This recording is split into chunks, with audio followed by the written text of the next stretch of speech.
कुछ लोगन के भरम बा कि बिरादरी बांट देवल गइल बा केहू काइन से, कोई संतऊ से, कोई धोबऊ से, कोई पखाऊ से। ना ना ना ना, ये बहुत गलत, ये बहुत गलत। लोरकाइन खाली रही करे बनावल। अरे लोरी के अखाड़ा पर लोरी के गुरु का नाम रहल अजय धोबी, आई थोड़े रहल। लोरी के अखाड़ा पर पीर पठवा चमार ओसे बढ़ के भगवान गलिया नाऊ रतन पनेरी टिकुल तमाम वीर और खाली रही थोड़े लड़का। समाजवाद का स्थापना लोरी जी कइल। तो आइए एक भाव मिलता है भैया।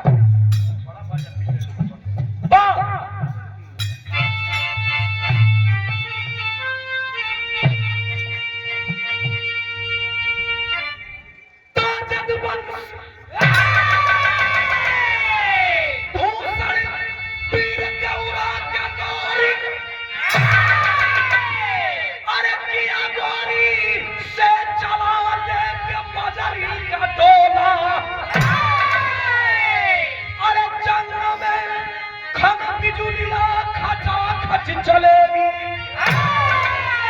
बहू में रंगेंगे बबर पीर चोला, हो ताकत अगर बाजुओं में तेरे, अरे राजा मोलागी लड़ा के पंजा मिला ले। अरे जदुवंश का हंस ललकारता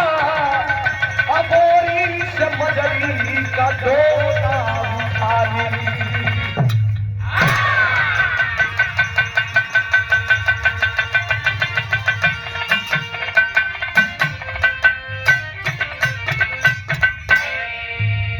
जदुवंश का हंस ललकारता, यही उत्तर प्रदेश का बागी बलिया जिला में कड़गौरा गांव में मोरी का जवानी मर करत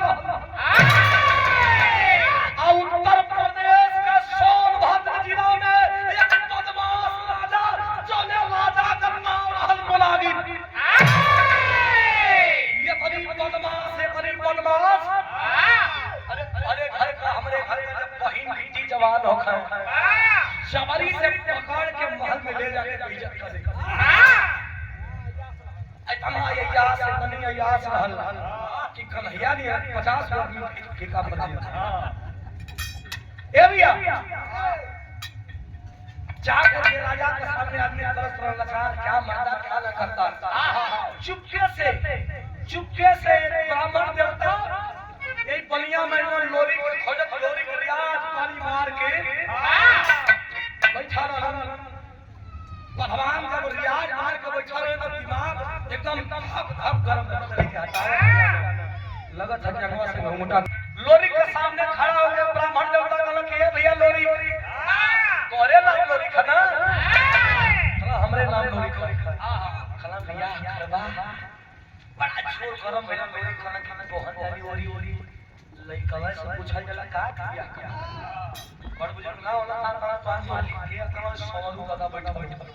सवरू दादा के कहना जाके कि बियाह हो लोरी का खाना हां हो बियाह के दिन का हम हूं कहत है लोरी का मन ह कहना हां मुस्की चवनिया मारला हां कहना दुल्हन कैसे है दुल्हन ऐसे मिली उली नहीं। अरे बड़ी जगह तलवार चली तब दुल्हन मिली। हमन पीछे हटा दे जा कहा तेरा तलवार चलेगा से चल रहा बलिया से बारात सोनभद्र खातिर कितना बड़ा चलल सवा लाख आज 40-50 आदमी आओ तो 50 फोन करता हूं भैया कितना यही व्यवस्था करे के बाद चल सवा लाख बराती चलल तो एकदम खाद पिया ऐस कर पहुंचला। जब छावनी डलना जब छावनी डलना पता चला मोलागी राजा के कोनो दुश्मन आइल बा बलिया से कोनो दुश्मन आइल बा। अरे चढ़ के किला का ऊपर हिस्सा में नजर से नजर मिलावत कौन माई बाघिन भी आइल बारे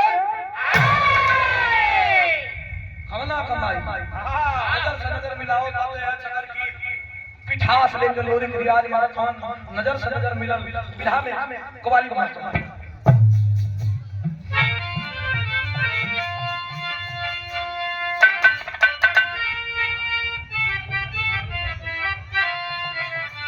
सोन नदी के किनारे पर आप जब परल बा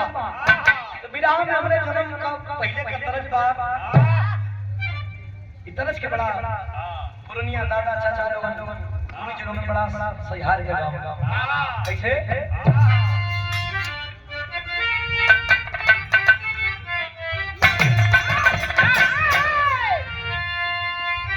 अरे तो कहां पे में अरे कितना पे में अरे तेरा जलवा काशी में नजारा है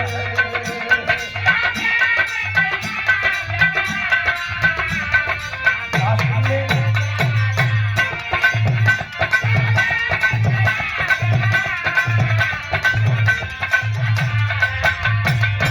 लेकिन है तो भैया लोग बैठा लूंगा अरे ये एक नाम से माना लगी अरे एक नाम से मोदी के जब निगाह भिड़ल हो बाप रे बाप कभी कोई क्रांतिकारी कलम चलती है कैसे मास्टर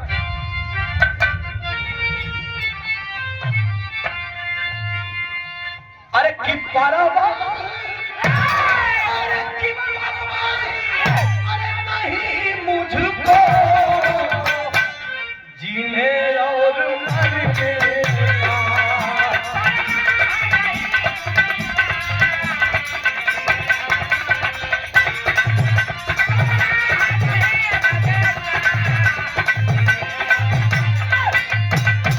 अरे की परवा नहीं मुझको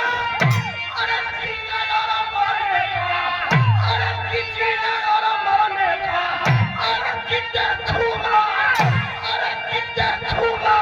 क्या है बात भुज बल में कमीनों का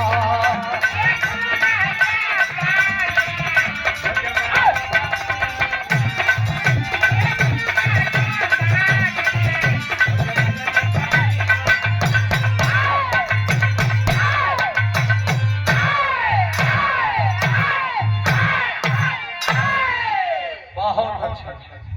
देखा था कि नीचे से हवा घुसूर के ऊपर में निकल जाता है ये उड़ाओ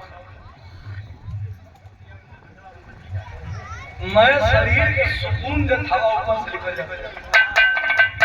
ए भैया देखूंगा क्या है ताकत भुजबल में सोन नदी के किनारे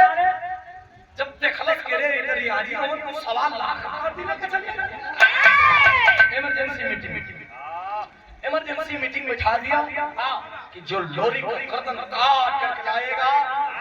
लोरी का गर्दन का जितना वजन होई उतना वो सोना दे अरे बाप रे बाप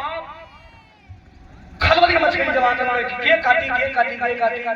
कोई महलिया में अगर है जात भाट जब भटवा का नाम रहल रंपा अरे माली फेरा लोग लोरी को कर दनी है काटे थे अरे 10 को बकरा भुजवावा मदिरा के व्यवस्था कर लोरी के यूं गई है यूं गर्दन काट के लिए गई तो से कटा जाए चला काट दे है शरीर देखा चला कि नहीं रे मनमानो नियम निकाल एकदम बड़ा शरीर बड़े मोछ खरिया यहां बड़की आदमी देखा तो डेरा जाता अरे बाप रे बाप का उसके मालिक हम मार के ले आई चलल बा कैसे चलल मास्टर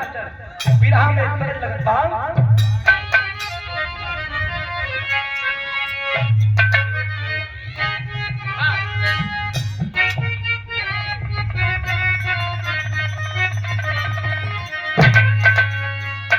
अरे जब चलल हो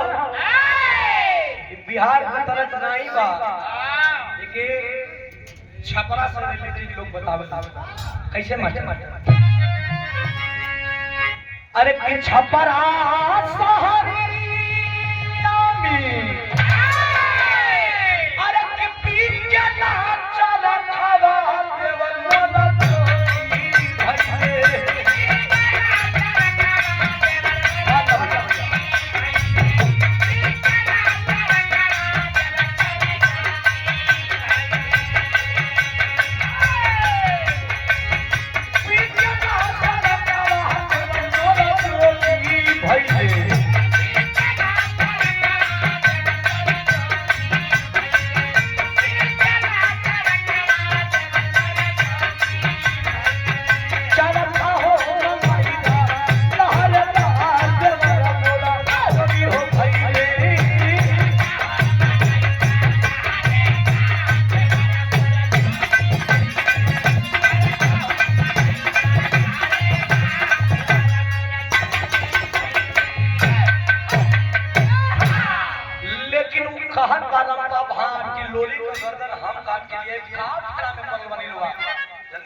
लोरी के गर्दन हम काम के लिए आई कार फेरा में बात बनी अरे हां लोरी के गर्दन काटा मैंने जब चलल बा ऐसा चलल त पीर से भाव मा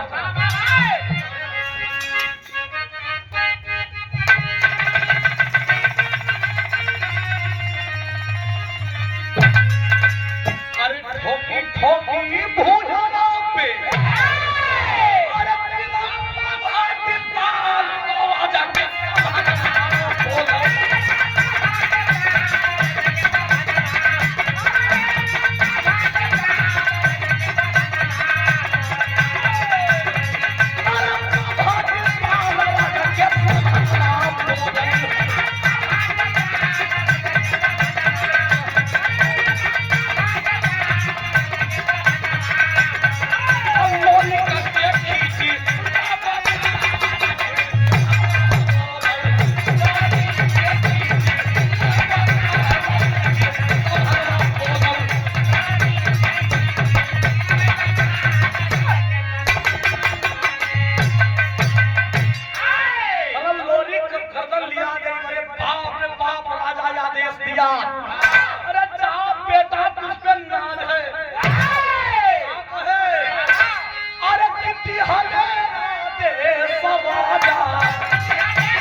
पुनः पुरस्कार शानदार 200 रुपया पुरस्कार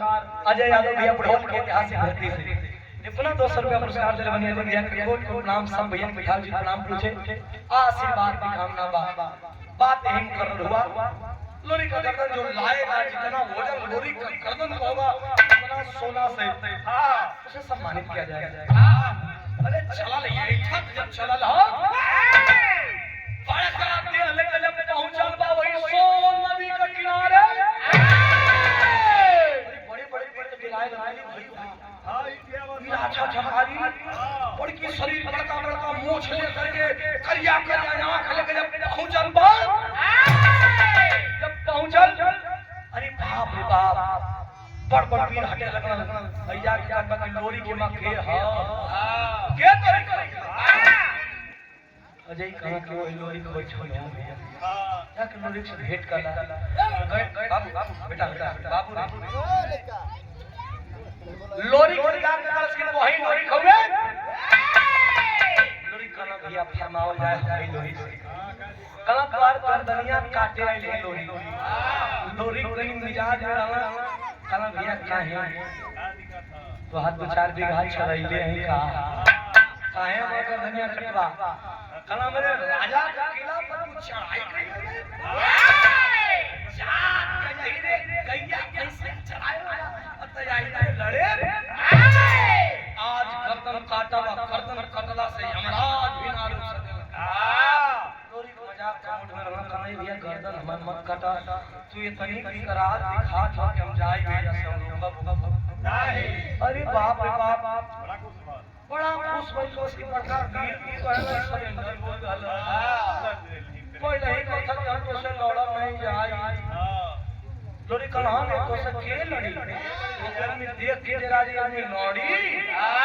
कला के ना लड़बे तो जात कलहा ना लड़ हम जाते लेकिन लोरी कला जात है कि ने शर्त कला कैसन शर्त कला शर्त की है बा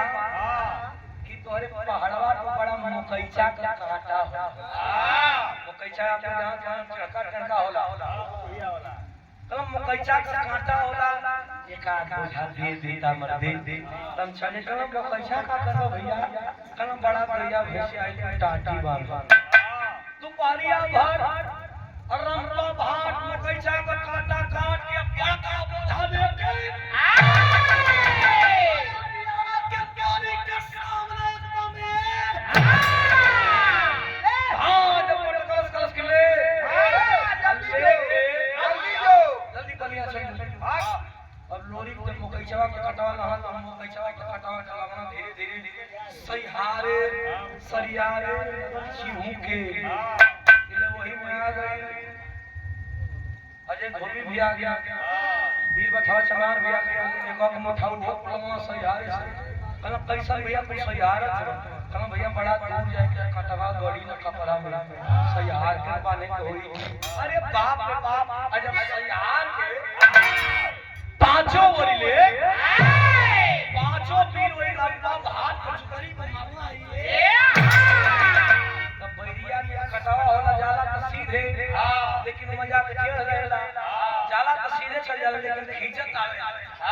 जब खींचवा तो मैं खूने खून भयल था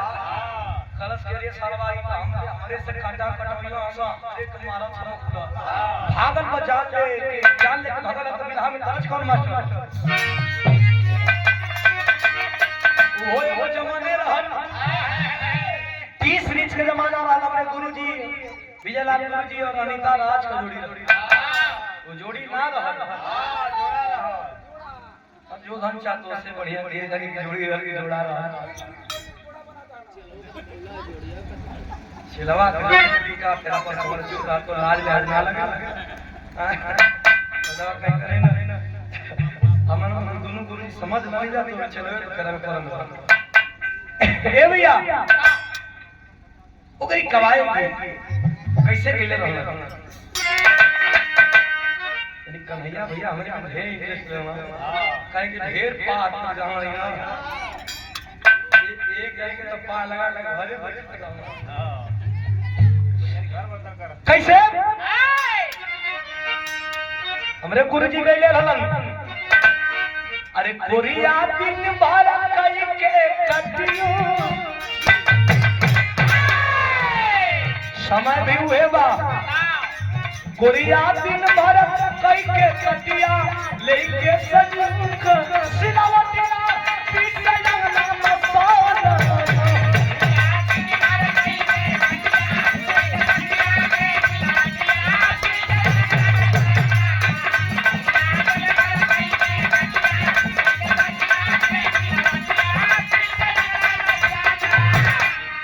रंपा के जब लगल वो छड़का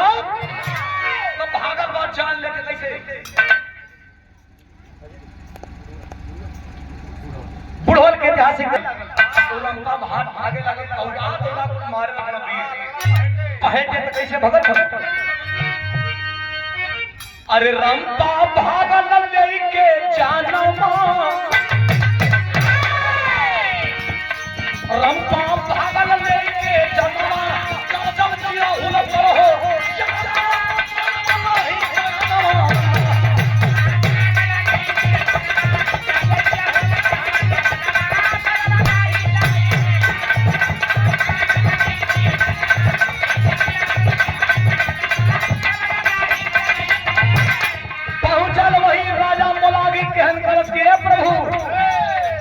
मंजरी का सपना अपने दिल से त्याग दो अरे परियारे देखे बुद्धिमान भी बा हमरे हथियार सबके पार कइले सो का कहे अरे महाबली बलशाली है डोरी की अरे युद्ध करो ना जली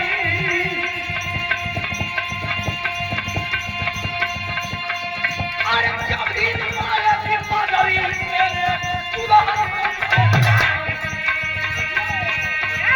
अरे मिल है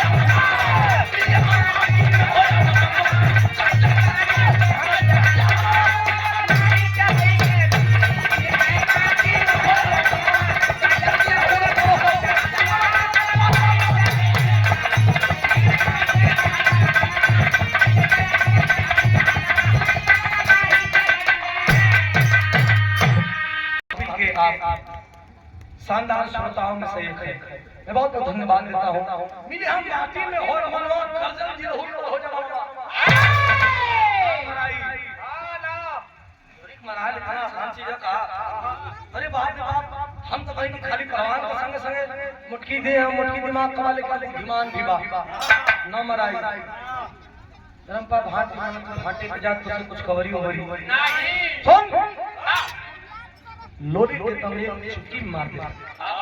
बोलावल गई वो महफिल में लोरी के मारे मदे एक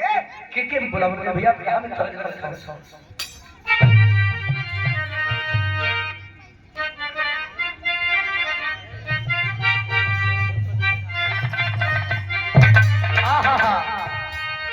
तरज आई तरज का कोनो जोड़ मिलत था उस्ताद लगावे का कि गजब भर को ओ गजब भर के गुजारिया गजब कर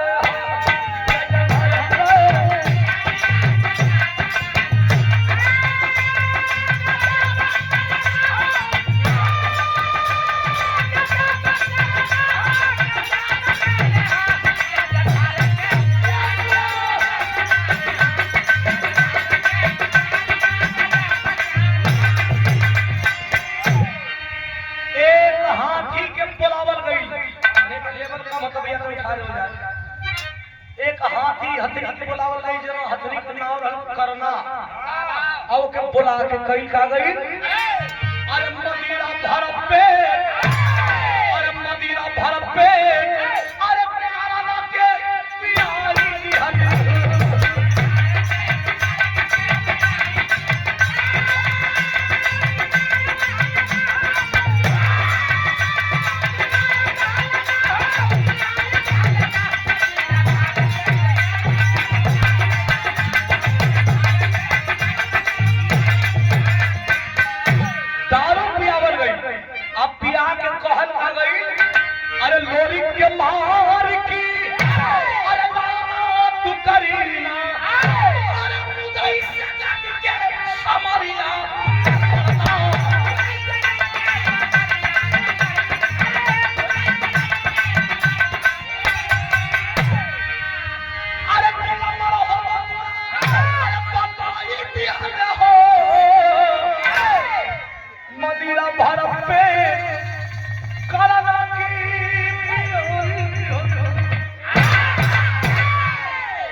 बड़े बड़े कवि लोग बैठे थे बड़े बड़े डायरेक्टर बैठे थे तो वहां पे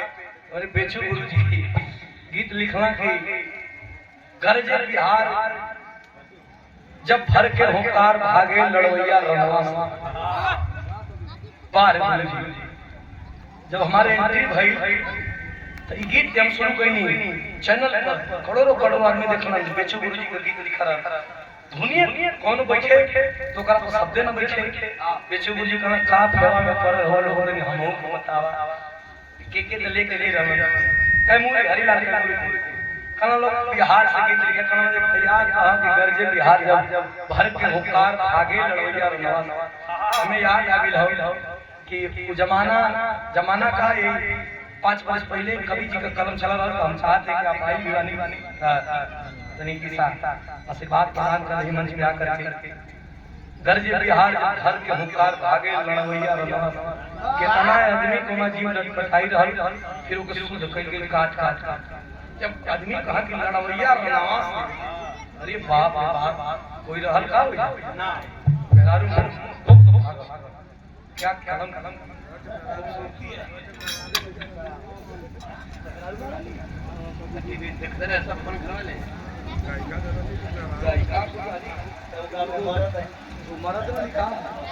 सर एक बार ताली बजा देना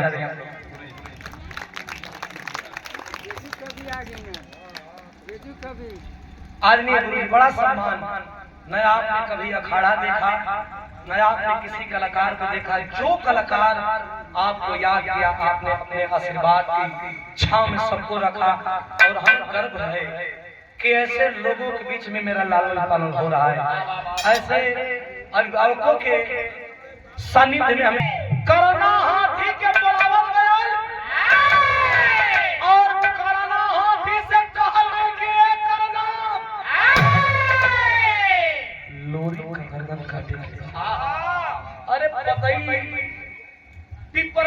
पतई केरा के पतई केरा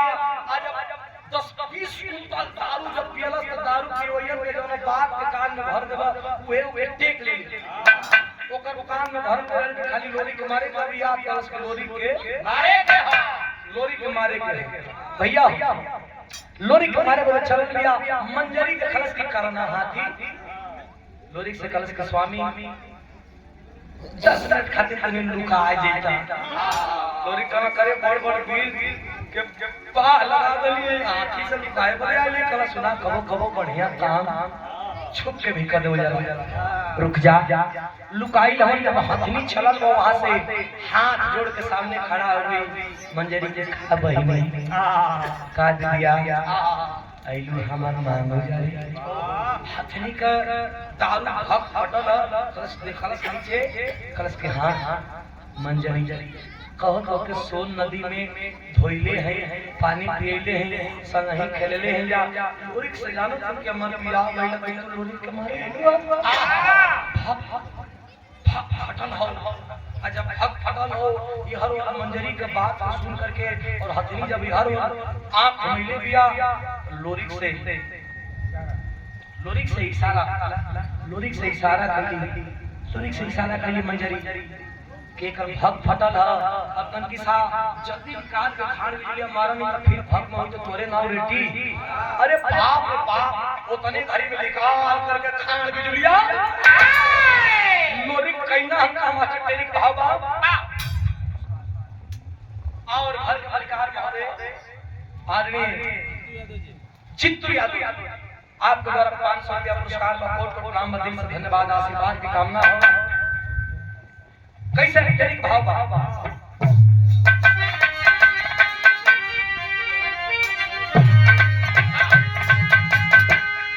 ये भैया वहां का भाव लिखा गया कैसे अरे बहुत से धरती ताल हो गई बहुत से धरती ताल हो गई अरे कैसे भूमि जमाना हो गया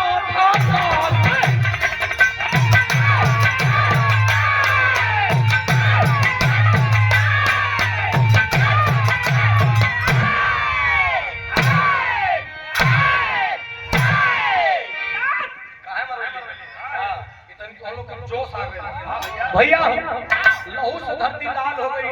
अरे वो मछली मुर्गा आदमी काटे जाला तो इतना खून गिरेला उतना बढ़ियार हाथी का जब खून फसलल वाला आकार मच गई तो दम तोड़ने लगा मुलागित राजा के लगता है कि मैं मारा जाऊंगा हताश हो गया अरे भैया जब हताश हो गई बा मुलागित राजा मंत्री जाकर कहता है कि क्या आप बड़े हैं हताश आपका एक भांजा है ब्रह्मा जी से वरदान पाया है अमर है उसे कोई नहीं मार सकता जिसका नाम निरम्मल है उसी को पत्र लिख करके लोरी को क्यों नहीं मरवा देते अरे बाप मरता क्या न करता पत्र लिखा है और भेजवा दिया निरम्मल के पास निरम्मल गवना हो गया गवना करा के सुहाग रात में सेठ पे बैठल हवन तब तक एक प्रहरी जाकर के दरवाजा खटखटा दिया हुकुम क्षमा हुकुम बहुत इमरजेंसी केस है क्या है आपके मामा के यहाँ से पत्र आया है पढ़ो क्या लिखा है देखिएगा कौलसिया बैठी है एक तरफ निरम्मल बैठा है और पहतार पढ़ता है कि प्रिय भाजा निरम्मल प्रिय भाजा निरम्मल अरे लगता है कि तेरी मामा की इज्जत के साथ साथ सोनांचल सोनभद्र की इज्जत भी बचने वाला नहीं है आगे पढ़ो आगे क्या लिखा है आगे लिखा है हुकुम आगे लिखा है कि हुकुम प्रिय भाजा निरम्मल अरे पनिया का गढ़गौरा का एक यही सवाल तराजी को देख करके अरे आपके सरांचल में चढ़ाई कर दिया है बड़े बड़े वीर मारे गए बड़े बड़े सुरमा मारे गए अब तेरा मामा भी मारा जाएगा अरे बाप रे बाप ईट के पैतरा लेके कलश के पकड़ला स्वामी कहां कलसिया के गट्टा पकड़ला के बाद लगल निर्मल के की अपने फेरा में परसिया कस की जा कहीं बाद में भेंट कर भेंट करके के चिंता कैसे लड़े जाते हो जाना जवा लोरी के ह असर बड़ी जोर कस के तू लोरी के जाना नहीं तो से जेकर बियावा बैठो के जाना चाहिए की के ह ब्रह्मा जी का वरदान प्राप्त ब्रह्मा जी का वरदान प्राप्त है अमर है कस के तू अमर हुआ लेकिन लोरी की विशेषता सुना कहा एक हमरे गुरु जी की रहा अब्दुल हमीद कबीरा ये गाजीपुर का अब्दुल हमीद कबीरा वो करा में दर्ज कर खलना विराग के आखिरी करेगा के बात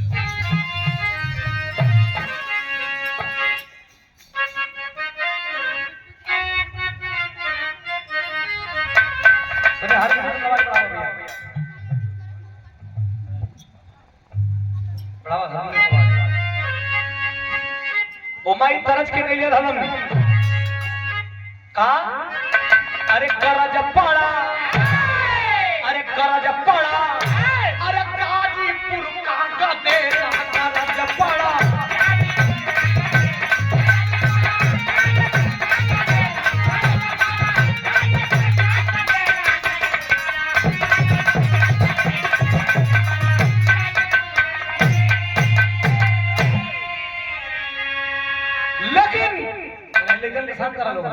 लेकिन कलसिया बतावत बा कि ये निर्मल हमार मरद हुआ लेकिन लोरी के हो का अरे कि पलम हो अरे पलम हो जानी ना बीरताई कदम हो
ब्रह्मा जी का वरदान प्राप्त करने सिर्फ ब्रह्मा जी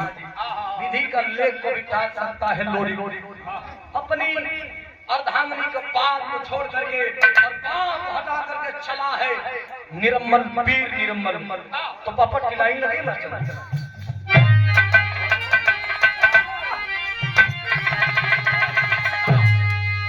अरे चला से कोट सरका नीलम निकाला ज्वाला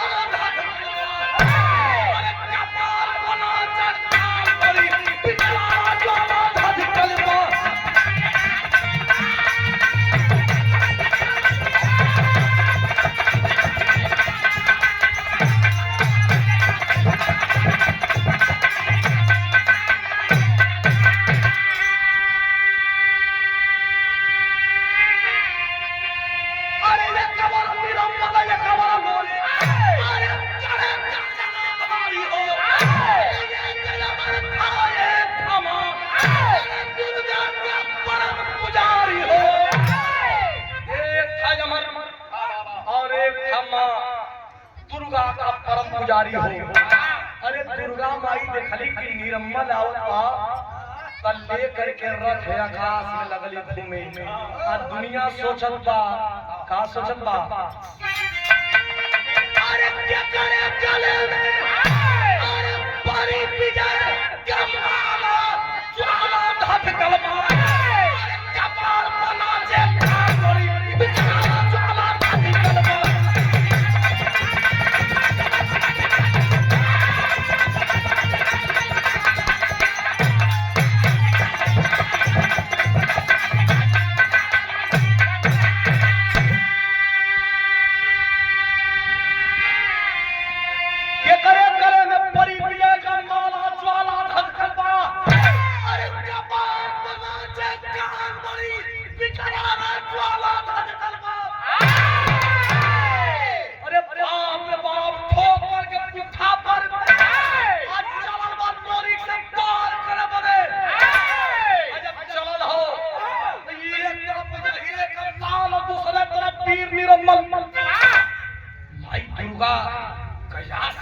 लगल। अरे बाप रे बाप, कौने पीर से पला पड़ल बा, लेकर के आकाश में रथ चले लगली, डोले लगली। और नीचे जब लड़ाई होता बिरहा में आधा भाग माचा खाड़ कर भैया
परवसिया के ऐतिहासिक धरती से पुरस्कार धन्यवाद। निर्मल की लड़ाई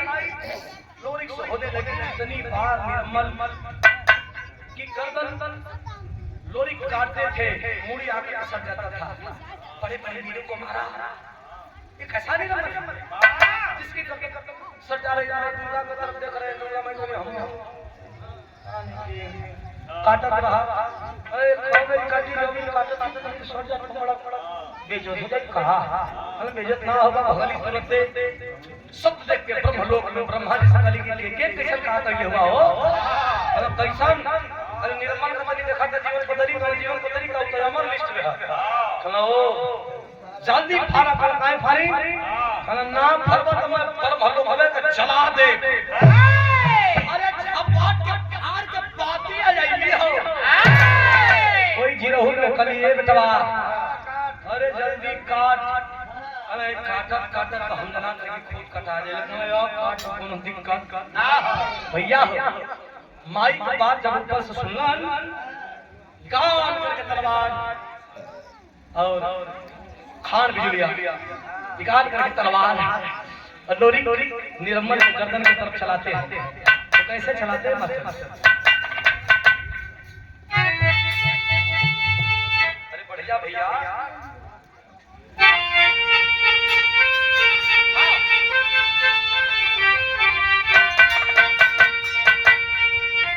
अरे किस स्वागत में खड़ी बात अरे कह गौरा नगरी अरे दब के मजरी का सब लावा मारा कुंडी पहाड़ी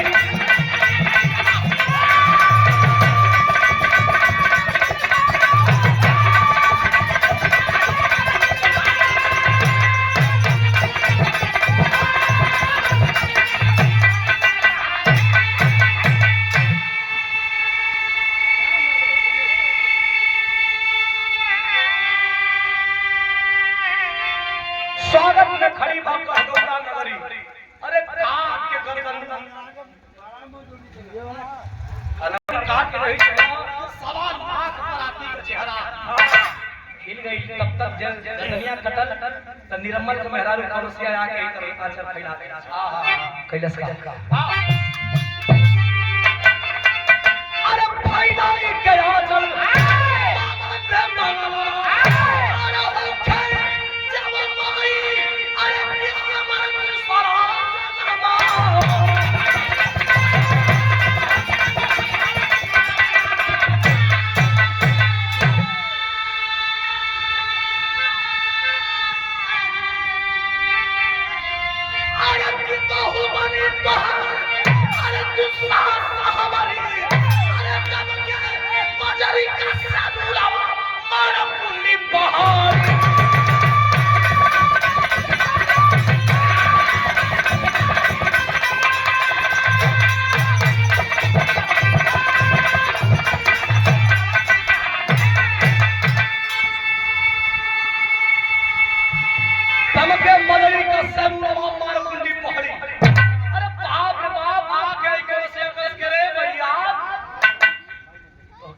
सिंदूर मिलने मिल जाता